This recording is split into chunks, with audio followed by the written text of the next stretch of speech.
Hello everyone, myself Srivalli, working as an assistant professor in the Department of Cybersecurity and Data Science in MLR Institute of Technology. So the overview of presentation includes closures of a relation, next partial order relation and partially ordered set, which is also called as POSET. First, let us understand what is the closure of a relation. So here, depending upon the nature of the relations, there are mainly three types of closures of relations. So depending based upon the nature of this relation, particular relations, so the relations are categorized into mainly three types, and those are a reflexive closure, symmetric closure and transitive closure. So what is meant by this reflexive, symmetric and closure? Let us see and understand with the help of examples. So first one, reflexive closure. If R is a reflexive or if R is a relation on a set A, so let us suppose capital R we are denoting with a relation and this is a relation on particular set A, and the reflexive closure of R can be obtained by adding all pairs of the form A comma A. So with A belongs to A, with small a belongs to A, provided A comma A is not already in R. So what is the meaning of this? So here let us suppose we are taking one capital R which is a relation, and this relation is on particular set which is called set A, and this relation on set A is called a reflexive relation. When we can say this reflexive closure relation is, so it can be obtained by adding all pairs of the form. Means basically we have in the previous sessions we have discussed about reflexive relation, symmetric relation and also transitive relations. And if a relation satisfies all these properties, we can say that is called equivalence relation. Now, for example, we have one relation capital R on one particular set A, but it is not forming a reflexive relation. But with the adding of other order pairs like one or two ordered pairs, if you get the reflexive relation, then we can say that particular relation is called reflexive closure. So, the reflexive closure of a relation or on A is obtained by adding A comma A to R. Means for example, let us suppose here we are taking R is equal to 1 comma 1, 2 comma 3. So let us suppose we have a relation R where it has order pairs 1 comma 1, 2 comma 3. This is on set A which is called set A 1 comma 2 comma 3. So now if you observe here, this relation, we cannot say that this is a reflexive relation. Why? Because reflexive relation is nothing but it should belongs to A belongs to capital A. Means here, this is 1 comma 1 we have, but we also should have 2 comma 2 and 3 comma 3. Then only we can say that this is a reflexive relation. Means adding mixing ordered pairs to the given relation so that you can make it as that particular closure relation that is called a closure relation. So which is nothing but here, we are making this relation into a reflexive closure by adding the missing ordered pairs. So that's why this relation we can call it as reflexive closure. So here reflexive closure is represented by this, always closure will be represented by here R plus. Now let us see the example on this. So let us suppose here A is equal to 1 comma 2 comma 3 and R is equal to 1 comma 1 2 comma 1. So this is a relation on A. The reflexive closure of R is obtained by adding 2 comma 2 and 3 comma 3 to R. So here there is a set A where we have 1 comma 2 comma 3 and we have R is equal to 1 comma 1 2 comma 1. So this is a relation but it is not a reflexive relation as it does not have for all A belongs to capital A. So that's why we can say that this is not a reflexive relation, but I can make it as a reflexive relation. So how I can make it as a reflexive relation here? By adding missing order pairs. So what are the missing ordered pairs here? So 2 comma 2, 3 comma 3 are the missing ordered pairs, and those ordered pairs if I add here to the particular relation, then I can get reflexive, and adding that missing ordered pairs, that process we can say that it is a reflexive closure relation. So the reflexive closure of R plus is 1 1, 2 2, 3 3 and the remaining ordered pair, the last one is 2 comma 1. So this is called reflexive closure. And here let A is equal to 1 comma 2 and R is equal to here 1 comma 2. the reflexive closure of R is obtained by, here I don't have any reflexive relation which is satisfying here. I don't have any ordered page which satisfies this reflexive relation. Then here I have 1 comma 2, but I don't have 1 comma 1 and 2 comma 2. So to become reflexive, definitely I should have 1 comma 1 and 2 comma 2. So the reflexive closure of R is 1 2, 1 1 and 2 2. So this is like how we have to obtain the reflexive closure of the relation. So in the same way we have here symmetric closure relation. So here the symmetric closure of R is obtained by adding B comma A to R for each A comma B belongs to A. So here means here wherever you find A comma B in a particular relation, so it should have B comma A also in the relation. For example, if this is not there, you have to add it B comma A to the given relation, then only it will become the symmetric closure relation. So here we can also obtain symmetric closure by performing R union R inverse. Not only adding the missing ordered page to get the symmetric closure relation, so we can also go for the another process by simplifying R union R inverse. So here R means we already whatever the relation we got here, and R inverse is here, which is nothing but your inverse relation. So for the given relation, if you find out the inverse relation and apply union for both relation and inverse relation, then you will get some ordered page which is nothing but which satisfies here symmetric closure relation. So here let A is equal to 1 comma 2 comma 3 and R is equal to 1 comma 1 and 1 comma 2. R inverse is equal to here if I find. So what is the meant by R inverse? Inverse relation. What is inverse relation here? So here they are just interchanging the elements in the ordered page. That is called R inverse. So here we have R is equal to 1 1 and 1 2. And R inverse, what you will get here? 1 1 means as it is you will get here. And interchanging ordered page means here 2 comma 1 you will get. Now this is R and this is R inverse here. Just apply the union between this. You will get the 1 1 1 2 and 2 1. So which is nothing but if you observe this is symmetric closure. Why? Because wherever you find A comma B, we have B comma A also. So what about other here? A comma B and this is only B comma A here. That means it is satisfying as per the rule of the symmetric relation. That's why we can say that this is called the symmetric closure of the relation. Next, another example we have here. Let A is equal to 1 comma 2 comma 3 and R is equal to 2 1 1 2 2 3 2 2. Now here this is a relation given relation. So first let us understand whether it is a symmetric relation or not. So 2 1 is there, 1 2 is there. Yes, A comma B we have. B comma A is also existing here. So here 2 comma 3 A comma B is there. But I don't find 3 comma 2 here. So then I can say that this is not a symmetric relation. As per the rule of the symmetric, wherever you find A comma B, B comma A also should exist in the relation. So that's why this is not a symmetric relation. That's why I need to make this given relation as symmetric closure. So just here find out R inverse. So what is R inverse for the given relation here? 2 1 will become 1 comma 2. 1 2 will become here 2 1 and 2 3 will become 3 2 and 2 2 will become as it is 2 2. And just apply union for both R and R in union. Then what you will get here? 2 1 1 2 you will get. 1 2 2 1 you will get. The same thing here. So means as it is repeating, we are taking only once as it is a union operator that we have applied here. So next we have 2 3 and we have 3 2. And as it is, you have to take 2 comma 2 also. So this is called the symmetric closure. Why? Because AB is there, BA is there.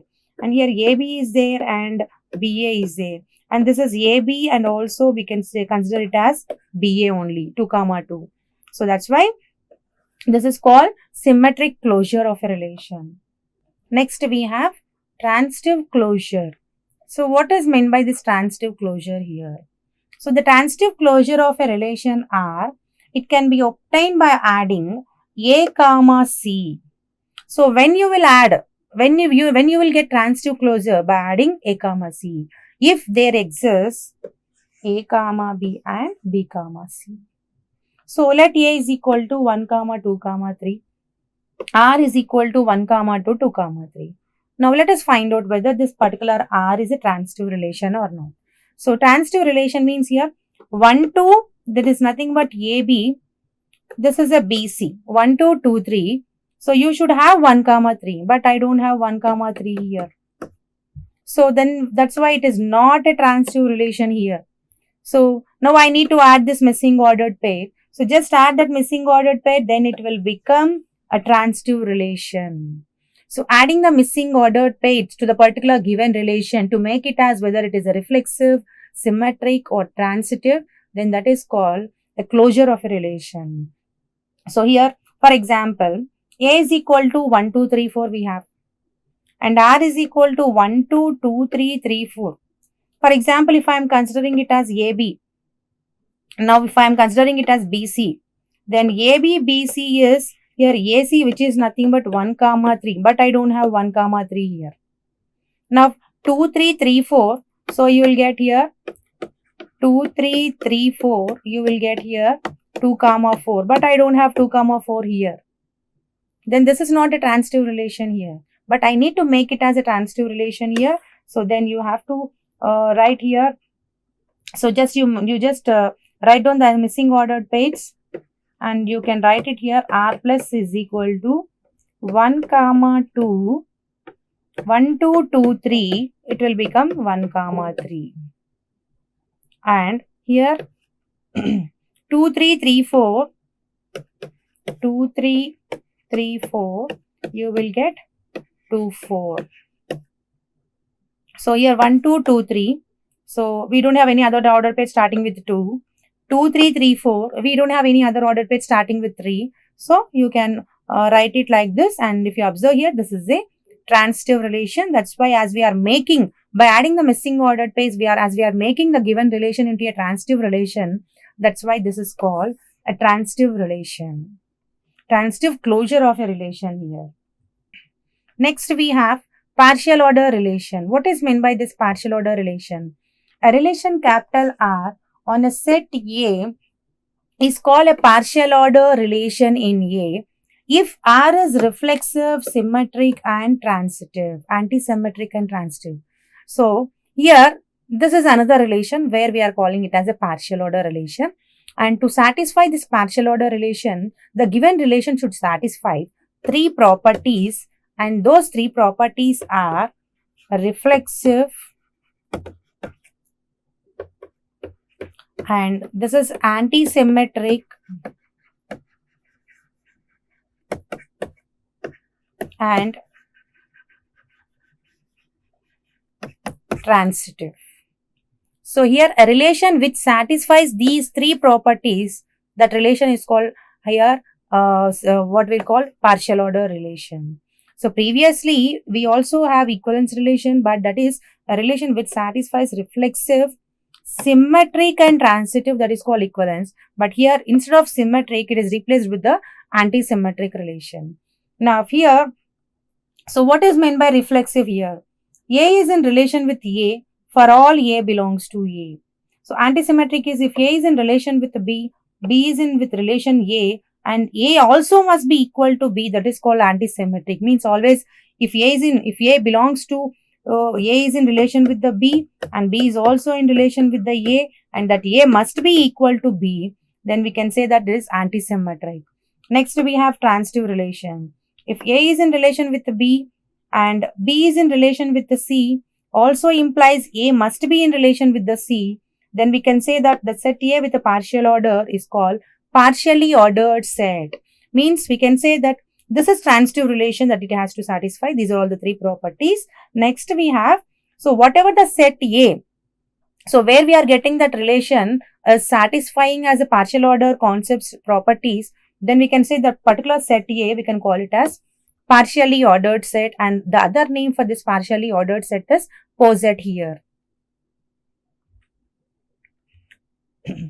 Next we have example for partially ordered relation. So let us suppose here A is equal to 1, 2, 3, 4 and R1 is equal to 1, 1, 2, 2, 3, 3, 4, 4. Now here we can say that this R is called a partial order relation. So how we can say whether it is a partial order relation or not? So it should satisfy 3 properties. Those are reflexive, antisymmetric, and the next one is transitive. So go for the here relation reflexive. So for the reflexive, so for all A belongs to capital A, there should be A belongs to capital R. So here I have 1, 2, 3, 4 in the set A. Now definitely I should have 1, 1, 2, 2, 3, 3, 4, 4. Then I can say this is a reflexive relation. For example, if I don't have 4, 4, even though 1, 2, 3, 4 elements are there on the set A, then this is not called, it is not a reflexive relation. But here as we have 4, 4 also, then we can say that this is called reflexive relation. So reflexive relation is satisfying. And if we go for antisymmetric, so what is antisymmetric here? A comma B should belongs to R, B comma A also should belongs to R here, and A must be equal to B. Yes, A is equal to B here. So A is equal to B here, A is equal to B. Here A is equal to B here. Partial order relation. Why? Because here, so here A is equal to B and here also A is equal to B. Next A is equal to B and this is also A is equal to B. So here as all A is equal to B, then we can say that this is called an antisymmetric relation. So next let us go for transitive relation. So here I find A comma B but I don't find any B comma C. Why? Because A comma B means 1 comma 1 but I don't find any ordered pair starting with the B. Then I cannot check, it is not easy to check here A is equal to A comma C also. Means here if I find A B and also B comma C, then only I need to check A comma C. But I don't find here B comma C itself, then no need to check here A comma C also. So that's why these are all by default it is satisfying here all the three properties. Then we can say that this is called here partial order relation. So next we have R2 is equal to 1 1, 1 2, 2 1, 2 2, 3 3, 4 4. So now if we observe here 1 1, 2 2, 3 3, 4 4. Yes, it is satisfying the reflexive property. But to satisfy the antisymmetric property, A must be equal to B. But here in the second ordered pair, A is not equal to B. And this is also A is not equal to B here. Then I cannot say that this is an antisymmetric relation here. So that's why. So as antisymmetric, it is not satisfying here. So let us check only transitive. But even though if transitive is also satisfied but not antisymmetric, then we cannot say that it is a partial order. So this is not a partial order relation. But let us check whether it is a transitive or not here. So here 1 1, starting with the 1 I don't have. 1 2 2 1 1 1. Yes, it is there. So 1 2 2 2 1 2. Yes, it is there here.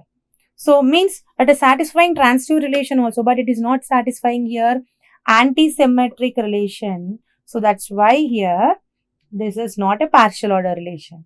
Next R3 is equal to 1 1 1 2 1 3 1 4 2 2 2 3 2 4 3 3 3 4 4 4.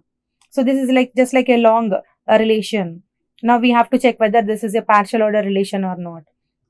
So here 1 1 is there, 2 2 3 3 4 4. Yes, it is a reflexive relation. So go with the antisymmetric relation. So here they are saying that here this is a partial order relation. You can easily see that it is a reflexive, antisymmetric and transitive here. So why? Because here I have 1 comma 2 but I don't have 2 comma 1.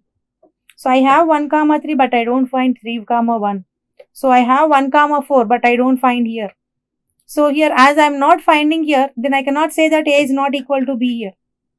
So that's why here this is a partial order relation here.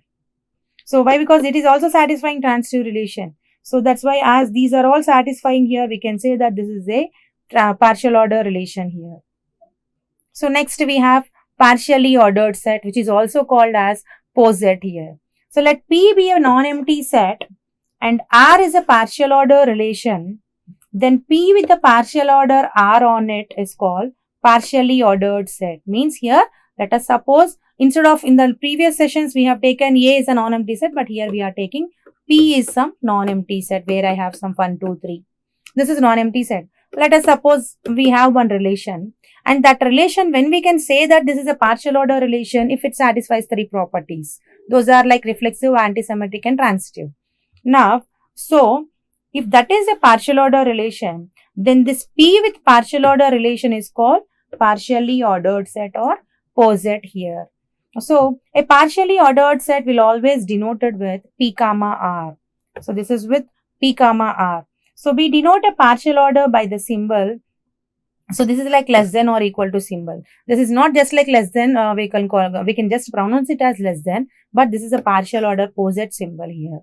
And if this is a partial order on a set P, then the ordered pair P comma less than or equal to is called a partial ordered set or poset here. Next we have comparability. So here let P comma less than or equal to be a poset. The elements A comma B belongs to P are said to be comparable if A is less than or equal to B or B is less than or equal to A, which is nothing but this is not less than or equal to, we can say that if A is in relation with B or B is in relation with A, then only we can say that elements A comma B are, which is nothing but that is called partially ordered set, and they are called comparable. Means if they are related, then only we can say that they are comparable. So if they are not related in anywhere, we cannot say that they are comparable. They are incomparable here. So if P is a partially ordered set, then some of the elements of P may not be comparable.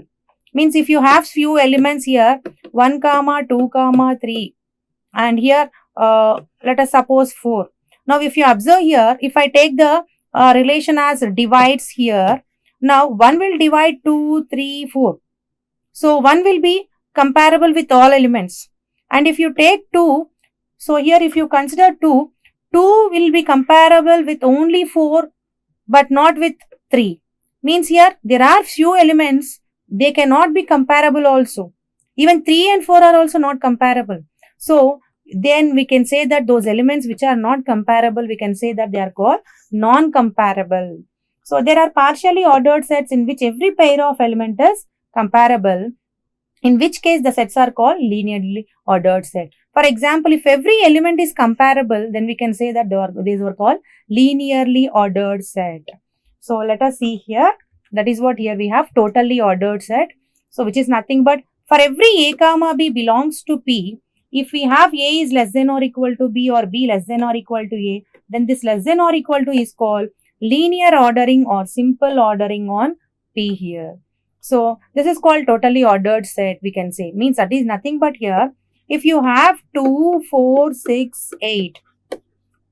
Let us suppose we have some elements here, and the relation that you are going to find out is here based on that it is divides here. So if I am taking divides here, so 2 is dividing 4, 6 and 8. And even 4 will divide 6 and 8. Sorry, 4 will divide 8 here, but with not 6 here. So this is not comparable, this is incomparable. If I consider 2 comma 4 comma 8, so now if you observe 2 is dividing 4 and 8, 4 will divide 8, so 2 also will divide 8. So that is nothing but here each and every element they are comparable. So that's why we can say that this is totally ordered set here. So this is about here our today's session. So today we have discussed about what is a partially ordered set, what is partial order relation, and what is the closures of a relation, and the types of the closure relations, and also we have seen with the examples. So that's all our today's session. Thank you.